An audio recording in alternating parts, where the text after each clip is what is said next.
Hi, this is Brian Brady with former Congressman David Bonior and Emily Rutkowski and Andrew Bailey. About 5 months ago in March, we interviewed Emily and Andrew about their work in Ukraine. Andrew as a soldier and as a trainer of soldiers there, and Emily running a nonprofit called Misha's Angels and helping out the wartime efforts. It is now 5 months later. David and I went to Ukraine for a little bit. Andrew went to the front lines, and now we're talking to Andrew and Emily in Reno, Nevada, and a lot has happened since then. So we're checking back in, and David, take it away with the interview. Thanks, Brian. And well, first of all, welcome to those of you who have tuned in to listen to us and to get the latest on what is happening on the front and with the Ukrainian people. So we appreciate your openness to be with us once again, and your support in the past. So I just wanted to start with both Emily and with Andrew and ask them, especially Andrew, you were wounded up in, I believe, around Sumy, and you had some help and afterwards. And can you talk about that? I don't want to be too open in terms of your own privacy, but what you no, it's perfectly fine. Yeah. So I suppose to kind of go through what happened, I was with the 3rd Assault Brigade, and we were more around Kharkiv, actually fighting off the offensive from the Russian end. And we had a really fun couple of days of fighting off an assault. And I got pretty much not. It's more of me being dramatic, but I try to stay humble. So a blown out eardrum, probably a TBI, but it's okay. I was already kind of an idiot to begin with, so there's real no loss there. TBI is a traumatic brain injury. I would say it was probably more of just a severe concussion than a TBI, but it's kind of somewhere in between there. And as well as got shot and almost a collapsed lung, bruised heart a little bit. So that happened, and as a result, had to be in a hospital for a bit, and then decided that it was time to maybe step back and do things behind the curtain in terms of raising support, not be directly involved in the fighting. And so I suppose that's the real bare bones story. If you'd like to be specific, then let's do that. Glad you're on the mend, let's say, and Sure. You can hear me, and you're still at activism and trying to be helpful to Ukrainians and Ukrainian people several different ways. So she'd kill me. She'd kill me before the Russians ever could if I went and fought again. So, well, let's ask Emily then. How have you been? What have you been up to in the last few months? So first of all, he's being very humble, and he says that it was not much because I went to the hospital in Kharkiv, so I got there the day after in the hospital. They also didn't have food and water for a few days, and so he was almost in a coma. So it was not a good. The first week was pretty rough at the hospital with him recovering and everything. But then so that was also an experience too. I stayed at the hospital helping take care of him in Kharkiv, and that was so the Kharkiv offensive that he's talking about. For anybody that doesn't know, in early May, Russia opened up a new offense, a new front in Ukraine and Kharkiv, which they've tried to take Kharkiv before. Yeah. And they really want it. And Kharkiv is in eastern Ukraine, really close to the Russian border. But at the hospital, so he was in the endocrinology unit in the hospital, and they brought in a lot of people from, I believe it's Vovchansk, which is a village right at the border in Kharkiv in Russia, and that village has just been completely disintegrated. Eaten away. There was a Kyiv Independent interview with a man whose house had got hit by, I don't know, a rocket or whatever it got hit by, and he had lost his goats and his pet cat was burnt, and he actually was in the room next to Andrew at the hospital. And so he was practicing his English all of the time and saying hello. And we actually met a Kyiv Independent reporter there who came to check in on him, and he's like, "Oh my gosh, they speak English!" So he brought him over. But I guess I'm saying that because when we were in the hospital, they had quite a few. I would say like probably 20, 25 people from this village who they didn't have anywhere to go because their homes were completely destroyed. They couldn't go back, and the fighting was there, and so we really saw kind of firsthand people like in the internally displaced people, and I mean they were there just figuring out what to do with them. I know it's a bit of an unpopular opinion, but in truth, the bare bones of it is the Ukrainian refugees, truly the Ukrainian refugees, they only move 50 miles west.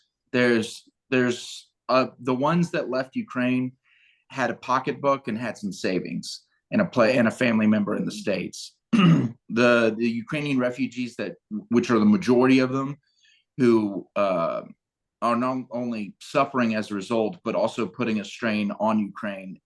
They can only move in increments of 50 miles west, and they're just stuck there. And they really kind of have no other place to go other than hospital wards or communal living centers that are set up hastily that are just really kind of, I would say, brutal in an honest way to evaluate them. But so from what I have been reading and getting from other people who have been close to the action as you were, it's the offensive is kind of been stalled, especially since the Russian offensive, especially since the addition of the aid package that it came. But I especially the other reasons as well. I imagine the mobility issue in terms of the Ukrainian government replacing some of the people who have been on those front lines for months and months and sometimes for years.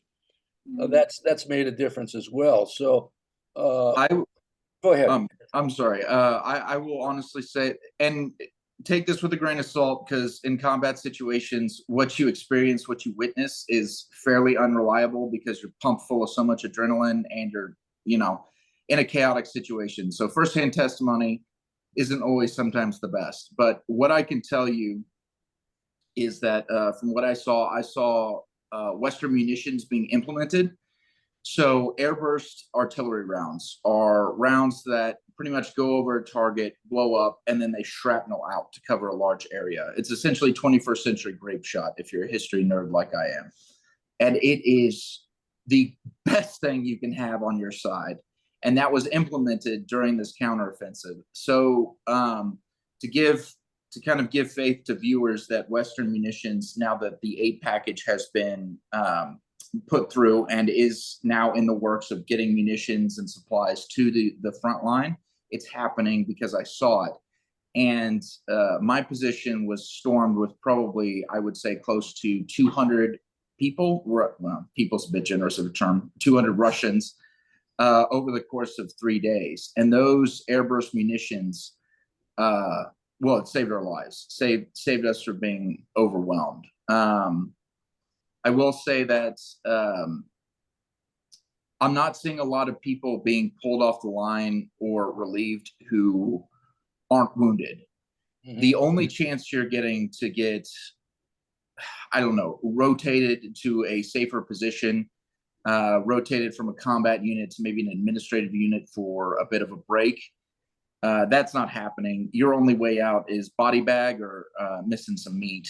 I do want to say that it'll be really interesting in the springtime to see, because Ukraine they had the law they had where 3 years of service on the front lines and you're supposed to be charged. So we'll see what happens. We'll see if they honor that.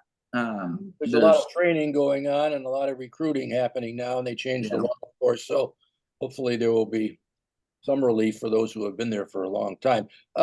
Emily, let me ask you this question, and I know, Andrew, you have a thought on it as well, because we shared this just a second ago. The medical supplies that Misha Angels are providing and you provide to people right on the front lines.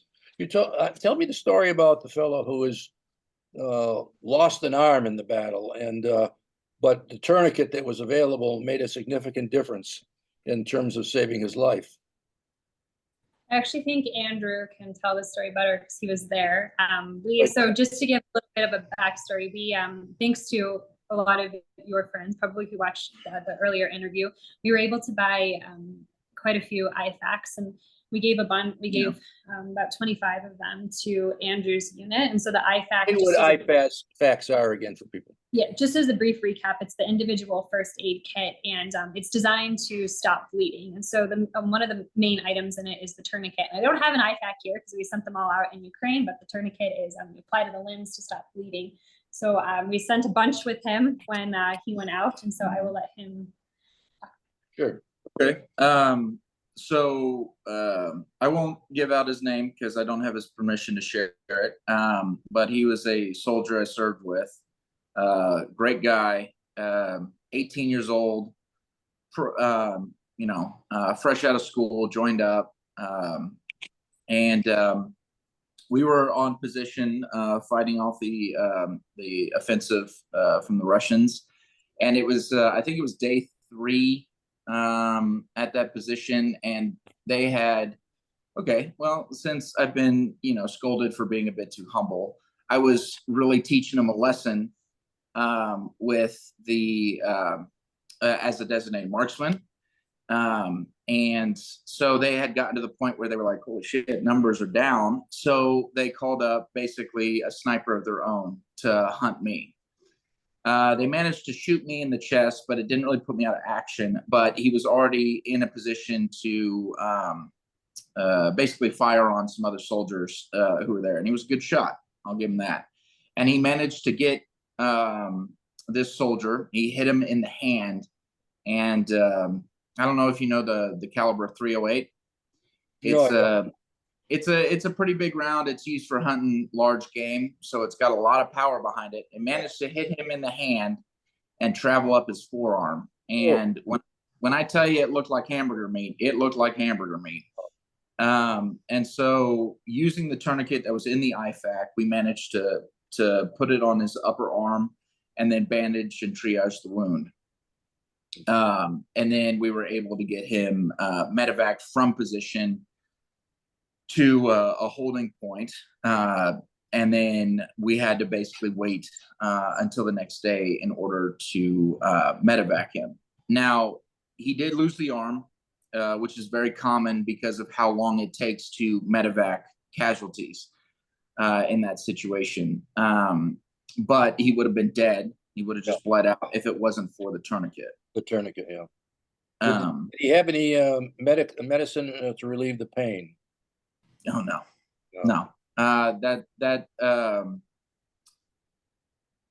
I would say that a lot of that stuff is for end of life comfort on the way out the door. If you're wounded to the point where you're not going to make it, they'll stick you. And then sometimes it's for really severe cases. Like you would think that being shot through the hand, your hand being eviscerated and you having a tourniquet on would be a severe case, but that is a Wednesday. Yeah. I will say this though, that the IFACs that we get, they get chewed through extremely quickly. That was a chaotic weekend. That was a full weekend. Well, you guys really held back that assault. I mean, it was for a moment there, it looked like the Russians were going to get to Kharkiv, and it seems like you all and others were able to push them back. So I just have to sort of honor, like, you guys really achieved the mission in the end because you did push them back. The Ukrainians, even with muddled high command, are some of the fiercest fighters you will ever meet. They are crazy bastards, and I love all of them. They fight like lions. And even though you say the number disparity, even though the number disparity is in favor of Russia, 10 Russians aren't really worth shit compared to one Ukrainian who's hopped up on the national anthem and a fighting disposition. So give credit where credit is due. Those guys are monsters. Emily, let me ask you this. What do you see for the next 6 months in terms of the activities of Misha's Angels and your activities, and where is this going? Yeah, so the other thing too with that weekend when Andrew was part of the Kharkiv offensive is it's you also learn how expensive. I mean, we all know war is expensive, but I mean, a lot of the not just the medical supplies, but a lot of the other supplies that we had helped out with, like thermals and stuff like that, it's just obliterated. And I mean, it makes sense, you know, people are being evacuated, there's chaos, things get left behind, things get blown up. But it's kind of crazy that all of this work we had done, you know, I mean, $50,000 is just gone in an instant. And this is actually really common. I've been seeing this on Twitter with a lot of people, you know, units, they've just been with a lot of the heavy fighting and all of their supplies are just obliterated. So it's kind of crazy with that. And so kind of resupplying, we're still helping out a few soldiers. So Third Assault's sending medical supplies, or if there are some other things that they need.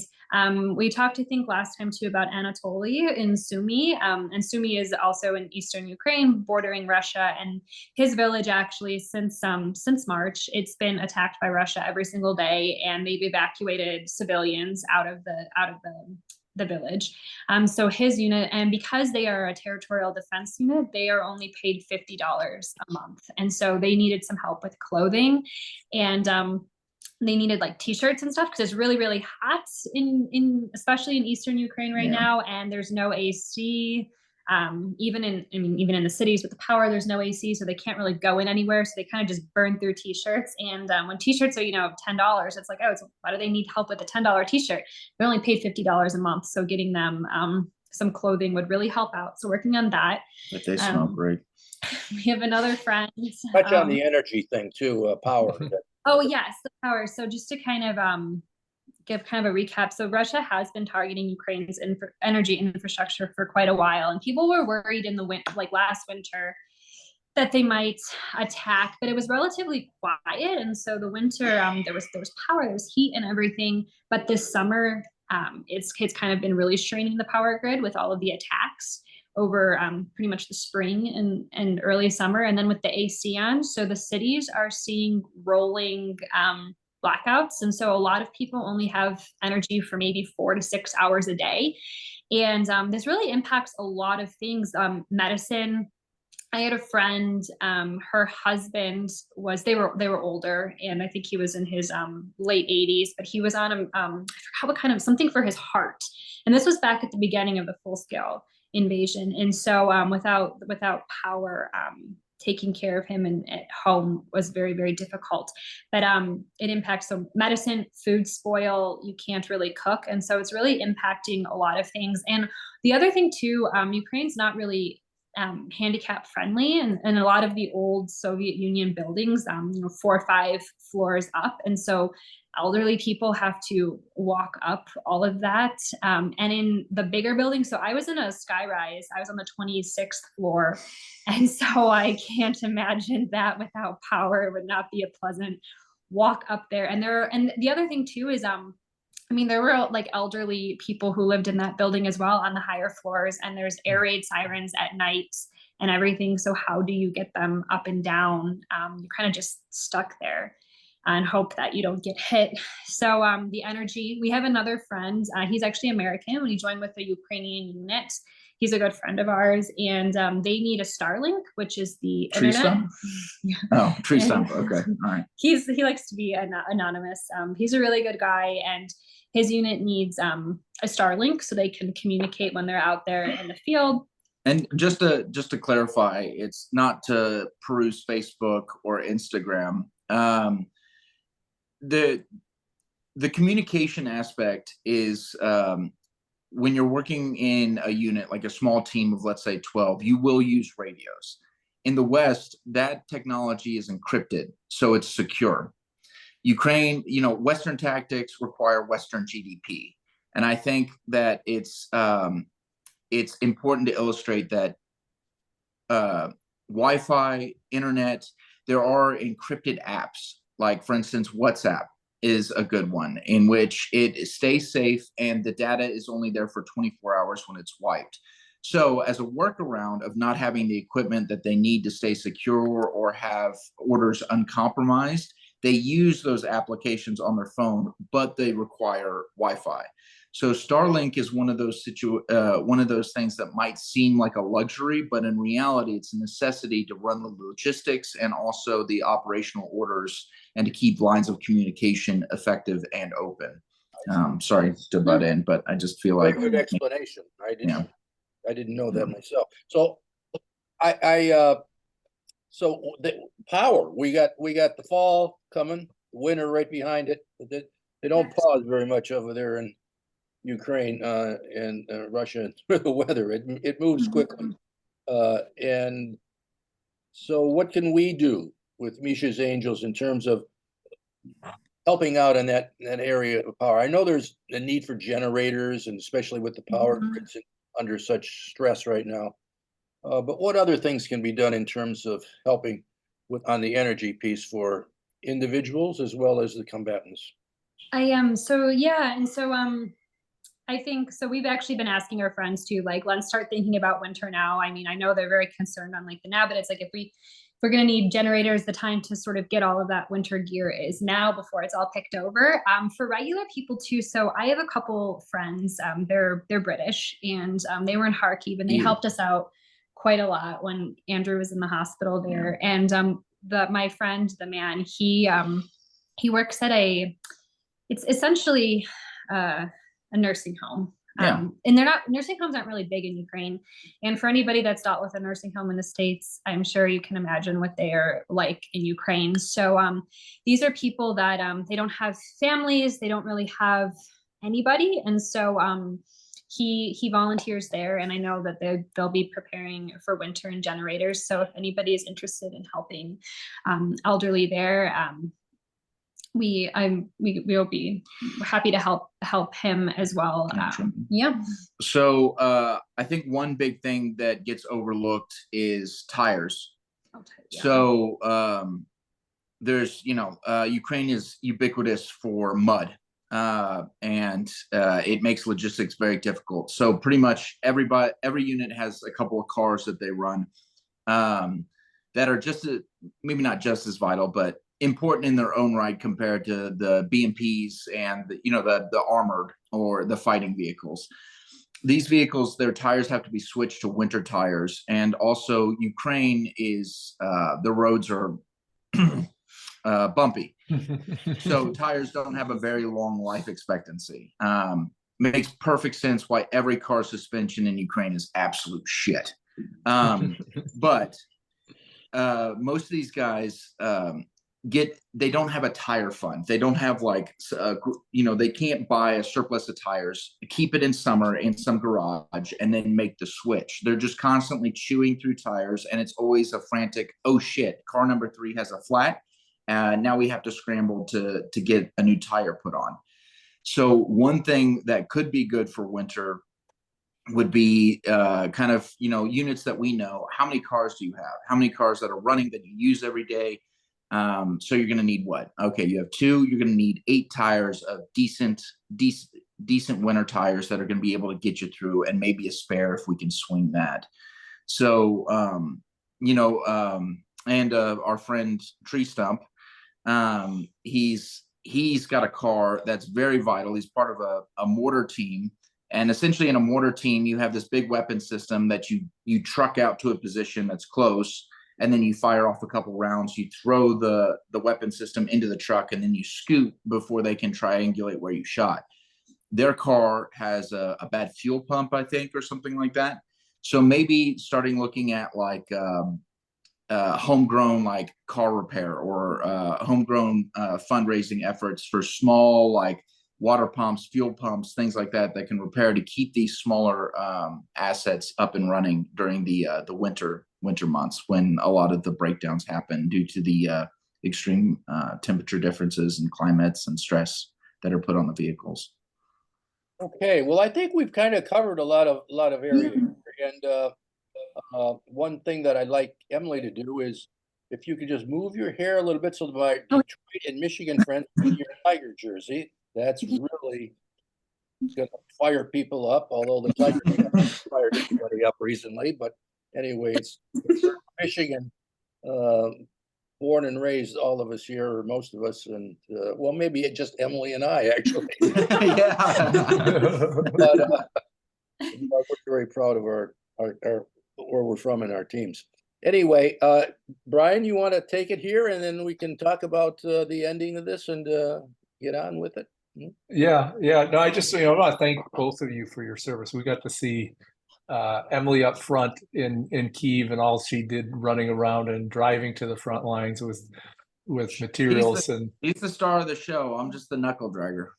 Yeah, it was very inspiring. You guys fighting against this dictatorial regime in Russia and for Ukraine sovereignty, and putting your life on the line for it. So thank you. I had one quick question, David, just on the future. If I don't think the American media is covering it much, but Russia's making a little progress. Progress is the wrong word, because they're losing so much in the Avdiivka direction by just throwing manpower after manpower. And what do you see ahead for the next 6 to 12 months militarily?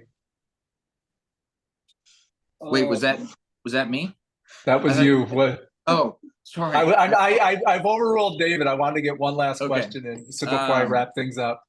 So I will say that with the recruitment drive that Ukraine is doing, their efforts to give them consistent training over the winter, and I think chances to hold the line and make small progress in terms of fighting and not only regaining ground is good, as long as the West, NATO, ourselves, and other countries keep giving them these key munitions.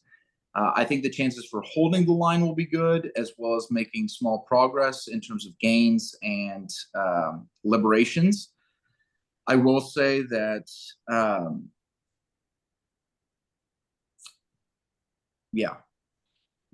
will say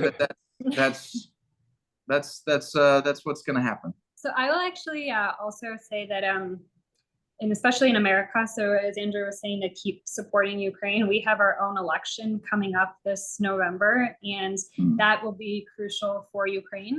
Timothy Snyder, who, for anybody that doesn't know, he is kind of the leading academic expert on Ukraine, and he put out a piece, I believe last week, saying that Ukraine's fate will be decided by the Ukrainian American populations in Michigan and Pennsylvania. And his reasoning behind that was that the Ukrainian American population in those two states is larger than the margin by which Trump won in those states. And so it's going to be up to them to vote and really help their home country. I want to basically encourage Ukrainian Americans, particularly, but others as well, to make sure they vote. And I'm not going to get into where they should vote, because this is a 501(c), as I understand it. So we can't do that. But we do think that they ought to consider this important issue in their decision making, because it's really key. It's probably one of the most important decisions that will be made in the next 3 months. And I will be back in working with the Ukrainian American community in Michigan to make sure that people exercise their constitutional rights to express themselves. Because that's basically, in the end, where Ukraine wants to be and where they're going. Yeah. And just a little bit on you two personally, your future, and you're in Reno getting some treatment with the VA, I know. And where do you hope to be? Are you going to just give us a little bit of what you're looking ahead to in terms of getting healthy and what you want to do now that you are, thankfully, you're back home safe and alive there, Andrew? Gain 15 pounds and get good at woodworking. It's kind of the plan. That's an excellent goal. And Emily, how about you? So I actually, I'm taking, Michigan State has a combat veterans program, and it's 3 courses. So I'm doing that now for this year. And then in January, I would like to start an MSW program. It's a Master's of Social Work. So you can be a licensed therapist to work with soldiers and PTSD and moral injury. This nerd. Oh, what's wonderful about Emily is that she not only is an activist, as you can hear and listen to from this broadcast, but she's a well-educated woman. She went to the Michigan State University and got her bachelor's degree, and then a law degree from the University of Michigan. And now she's going back to try to be helpful on the social services end of life. And that's really commendable and laudable. And we thank you for that. She is amazing. Hey, she is. We wish you guys the best of luck, and we hope to check in with you when Ukraine, this war ends, and hopefully the whole country is liberated there. We actually forgot to show who we brought back to the U.S. Oh, did you bring Misha back? Oh yeah, sorry, he's in Supermax right now because he meows too much if he has free reign. So we'll go grab him. Misha was found on the front lines. I don't know, for people who didn't watch the show, Yes. what, a year and a half ago about, would you say? Yeah, he was Yeah. he was the beautiful black emotional cat. trench support animal, and instead of bringing her a bundle of flowers, I brought her back a kitten. So that, you know, Very strategic of you, Andrew. yes, absolutely. Hello, Misha. Well, thanks. We hope you can support Misha's Angels, and we underneath this video we will paste the address of where you can send donations. Great. Thank you so much. Thank you.